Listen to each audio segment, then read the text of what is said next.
नमस्ते, welcome to my YouTube channel.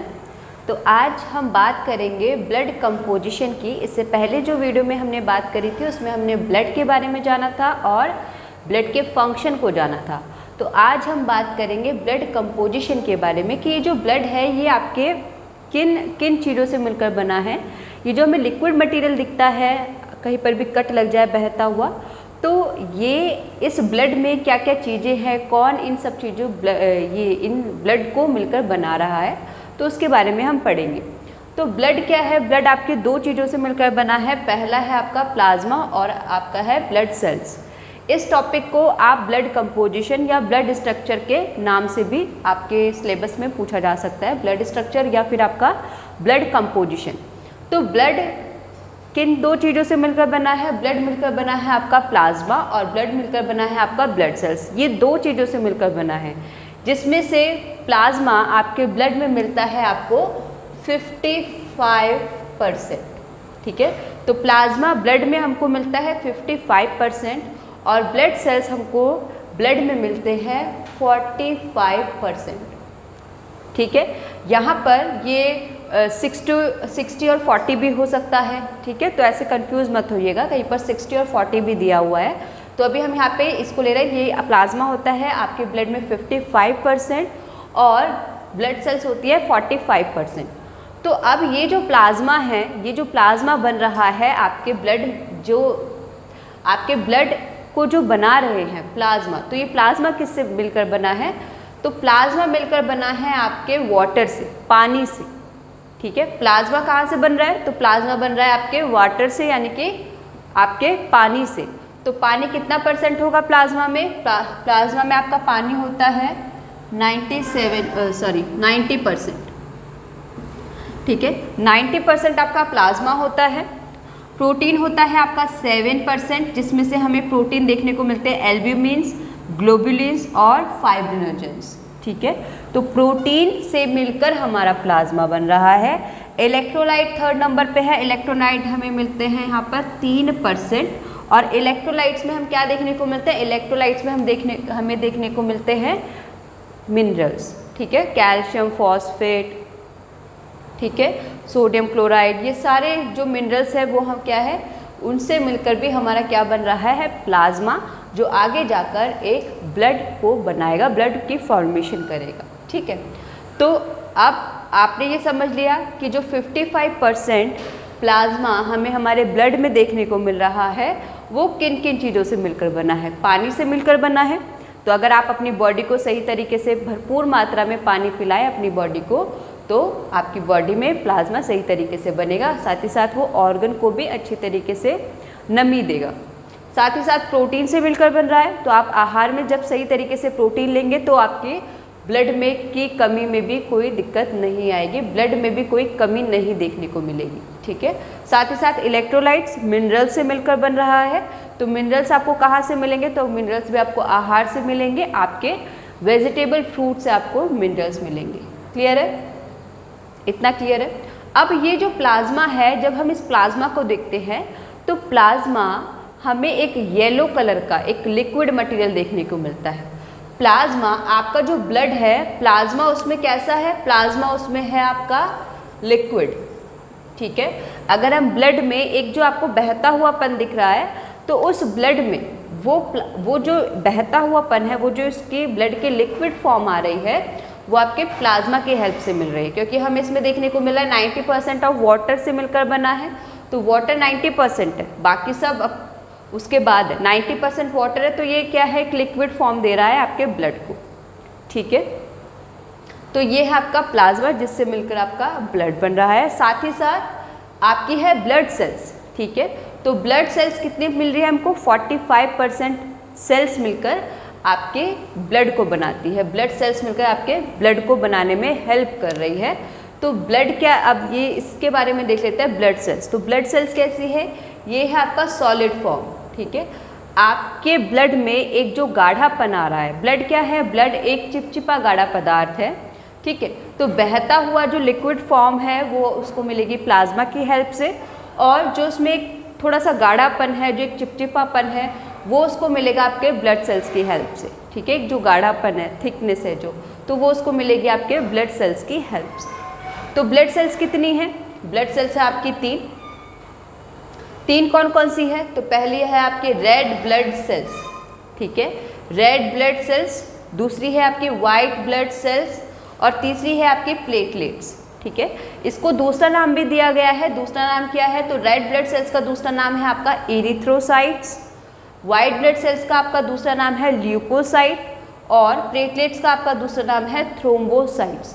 तो ये 3 सेल मिलकर और ये प्लाज्मा मिलकर आपको एक ब्लड, आपकी बॉडी में एक ब्लड को बनाता है, ब्लड फॉर्मेशन करता है, ठीक है। आइए अब इन ब्लड सेल्स के बारे में जान लेते हैं कि ये जो ब्लड सेल्स है ये क्या होती है। देखिए और इससे पहले आप इसके ये जो रेड ब्लड सेल्स है इसका दूसरा नाम जरूर याद रखिएगा, क्योंकि कभी कभी आपसे सिर्फ डायरेक्ट इरिथ्रोसाइट्स पूछ लिया जाएगा या फिर आपसे ल्यूकोसाइट्स पूछ लिया जाएगा, डायरेक्ट थ्रोम्बोसाइट डायरेक्ट पूछ लिया जाएगा। तो अगर आपको इसका दूसरा नाम नहीं पता होगा तो आप फिर उस क्वेश्चन को स्किप कर सकते हैं, ठीक है। तो इसीलिए आप ये जो वाइट ब्लड सेल्स है या जो भी सेल्स है इनके दूसरे नाम ज़रूर याद रखिएगा। कॉम्पिटिटिव एग्जाम में भी ये क्वेश्चन पूछ लिए जाते हैं, ठीक है। तो ये इतना आपको पता चल गया। अभी बात करते हैं सबसे पहले रेड ब्लड सेल्स की, ठीक है। तो आरबीसी की जो शेप देखी जाती है, आरबीसी सेल की जब हम बात करते हैं इसका काम क्या है, इसके स्ट्रक्चर क्या है वो भी देख लेते हैं। तो आरबीसी क्या है? आपकी रेड ब्लड सेल्स है, एरिथ्रोसाइट्स है, इसकी शॉर्ट फॉर्म हमने लिखी है। इसकी शेप कैसी होती है? अगर हम बात करें कि ये दिखने में कैसी है, एनाटॉमी, अगर हम इसकी एनाटॉमी देखें तो ये दिखने में कैसी होती है? ये होती है आपकी साइड से मोटी और बीच से पतली, ऐसे कि जैसे कॉनकेव लेंस होता है अवतल लेंस की तरह ये हमें देखने को मिलती है। और कुछ हमें ये कैसे दिखती है? सर्कुलर डिस्क, वृत्ताकार डिस्क की तरह हमें ये देखने को मिलती है, गोल, साइड से मोटी और बीच से पतली, ठीक है। साइड से मोटी और बीच से ये हमें पतली देखने को मिलती है, ठीक है। इसकी लाइफ, अब जो आरबीसी ये जो सेल्स हैं अब इनके कुछ लाइफ दी गई है कि इतने टाइम तक ये अपना काम करेंगे, उसके बाद अपने आप ये डेड हो जाती है। तो ऐसे ही जो आरबीसी है, आरबीसी की जो लाइफ होगी, जो जीवन काल होगा आरबीसी का, वो होगा आपका 120 डेज, ठीक है। उसके बाद ये अपने आप डेड हो जाती है, अपना काम करेगी, 120 डेज के बाद डेड हो जाएंगे और फिर कहाँ स्टोर हो जाएगी? ये चली जाती है फिर आपके स्प्लीन और लिवर में, जो फिर आपके स्टूल और आपके यूरिया के थ्रू बाहर निकल जाता है, ठीक है। फिर है नंबर्स। अगर हम बात करें आरबीसी तो आपकी बॉडी में कितने नंबर्स में आपको ये आरबीसी मिलती हैं। तो नंबर की अगर बात करें, रेड ब्लड सेल्स ब्लड में कितना रहते हैं? तो ये होते हैं आपके 4 to 6 मिलियन पर मिलीमीटर क्यूब। इस नंबर में आपकी आरबीसी आपको ब्लड में मिलती है। अगर टेस्ट कराते हुए ये नंबर्स, आरबीसी के ये नंबर कम आते हैं तो इसका मतलब यह है कि आपकी बॉडी में आरबीसी की मात्रा कम है, यानी कि सही तरीके से आपकी बॉडी में ब्लड का फॉर्मेशन नहीं हो पा रहा है, जिससे कि आपके बॉडी में हीमोग्लोबिन और ब्लड की मात्रा कम दिखाई दे सकती है, ठीक है। साथ ही साथ अगर इसकी कमी होगी तो फिर आपको एनीमिया जैसी प्रॉब्लम, जिसमें हमें खून की कमी की एक शिकायत, एक डिसऑर्डर, एक डेफिशिएंसी देखने को मिलती है, तो उससे संबंधित हमें रोग भी देखने को मिलेंगे। फिर है आपका, ये तो हो गए नंबर्स की आरबीसी आपके ब्लड में कितनी मिलती हैं, तो 4 to 6 मिलियन पर क्यूब मिलीमीटर। अब बात करें कि आरबीसी की फॉर्मेशन ये बनती कहाँ है। ये तो हमने देख लिया कि शेप इसकी कैसी है, लाइफ इसका कितने है, कितने नंबर में मिलती है, फॉर्मेशन ये बनती कहाँ है। तो आरबीसी कहाँ बनती है? तो आरबीसी बनती है हमारी बोन मैरो में। और बोन मैरो में कहाँ बनती है? तो बोन मैरो जो होती है हमारी, इस तरीके से अगर मैं बात करूँ एक बोन की, तो ये बनती है हमारी, ये ऊपर की तरफ, बोन के ऊपर हेड एरिया पर हमें मिलता है रेड बोन मैरो और हेड एरिया में, और बीच में हमको मिलता है येलो बोन मैरो, ठीक है। तो रेड ब्लड सेल्स हमारे बोन के हेड एरिया पर, शीर्ष भाग पर बनती है। क्लियर है? ये कहाँ बनती है हमारे बोन मैरो में। तो कहाँ बोन मैरो में कहाँ पे बनेगी? रेड बोन मैरो में। क्लियर है? रेड बोन मैरो को हम बोन वाले चैप्टर में और अच्छे से पढ़ेंगे, ठीक है। अब बात करते हैं कि ये जो आरबीसी है इनको कौन बनाता है।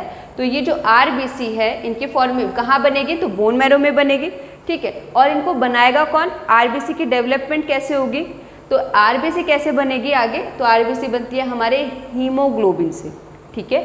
हीमोग्लोबिन से, हीमोग्लोबिन का मतलब है, हीम से मतलब है हमारा आयरन और ग्लोबिन से मतलब है हमारा एक तरीके का ये आपका प्रोटीन है जो कि आपको किससे मिलता है, ये मिलता है आपको एमिनो एसिड से। जब प्रोटीन जो भी आप खाते हैं उसका जब डिवीज़न होता है, जब वो छोटे छोटे पार्ट्स में टूटता है तो वो एमिनो एसिड में लास्ट टूट कर फिर हमारी बॉडी उसको एब्जॉर्ब करती है, ठीक है। जो कि हमारे क्या करते हैं, हमारी बोन मैरो उसको ले लेती है, वहाँ पर फिर हमारा क्या होता है, हीमोग्लोबिन जो है वो आगे चल के हमारे रेड ब्लड सेल्स को बनाता है, ठीक है। और ये जो आयरन है तो आयरन 5% आपका आयरन और 95% आपका ग्लोबिन प्रोटीन मिलकर इस हीमोग्लोबिन को बनाते हैं और ये हीमोग्लोबिन आपकी आरबीसी को बनाने में हेल्प करता है। 5% आयरन और 95% ग्लोबिन से मिलकर, जो कि एक तरीके का प्रोटीन है ग्लोबिन, इनसे मिलकर आपका हीमोग्लोबिन बना है और ये हीमोग्लोबिन आपकी आरबीसी सेल्स को बनाने में हेल्प करते हैं, ठीक है।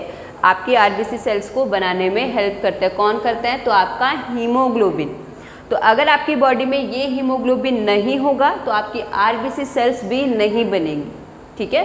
और आप देख रहे हैं कि आपके ब्लड में आरबीसी सेल्स सबसे ज़्यादा नंबर्स में हमें देखने को मिलते हैं। इन सब ब्लड सेल्स में आरबीसी सबसे ज़्यादा नंबर्स में हमें देखने को मिलती है ब्लड में, ठीक है। इसीलिए क्योंकि ये सबसे ज़्यादा नंबर में देखने को मिलती है, इसीलिए हमें हमारे ब्लड का जो कलर है वो रेड कलर का दिखाई देता है। ऐसे ही जैसे कि अगर कुछ बच्चों ने यूनिफॉर्म्स, किसी ने रेड, किसी ने येलो, किसी ने ब्लू पहनी है, तो जिस नंबर्स में जिस कलर के जो कलर बच्चों ने सबसे ज़्यादा पहना रहेगा वो कलर हमें ज़्यादा दिखाई देगा, ठीक है। तो ऐसे ही ब्लड में ये जो ब्लड सेल्स हैं इसमें सबसे ज़्यादा नंबर हमारे रेड ब्लड सेल्स के होते हैं, तो इसीलिए हमें जो हमारे ब्लड का कलर है वो एक तरीके से लाल दिखाई देता है। क्लियर है। तो हीमोग्लोबिन आरबीसी को बनाती हैं, ठीक है।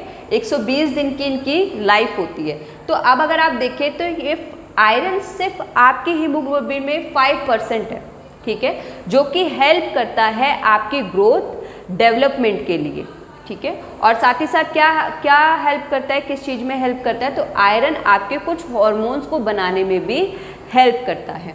अगर ये 5% आयरन ही आपके बॉडी में नहीं जा रहा है, सही तरीके से प्रॉपर आप फूड नहीं इंटेक कर रहे हैं, खाना सही मात्रा में नहीं ले रहे हैं, एक संतुलित आहार नहीं ले रहे हैं, तो उसमें क्या होगा, तो आपके जो भी मिनरल्स की कमी है या जो भी आपके न्यूट्रिएंट्स की कमी है, जिसमें से कि एक आयरन है, अगर उसकी सही तरीके से पूर्ति नहीं होगी तो ये आपके हीमोग्लोबिन को सही तरीके से बनाएगा नहीं। और हीमोग्लोबिन अगर सही तरीके से नहीं बनेगा तो आपकी आरबीसी नहीं बन पाएगी, वो डेवलप ही नहीं हो पाएगी आपकी आरबीसी, ठीक है।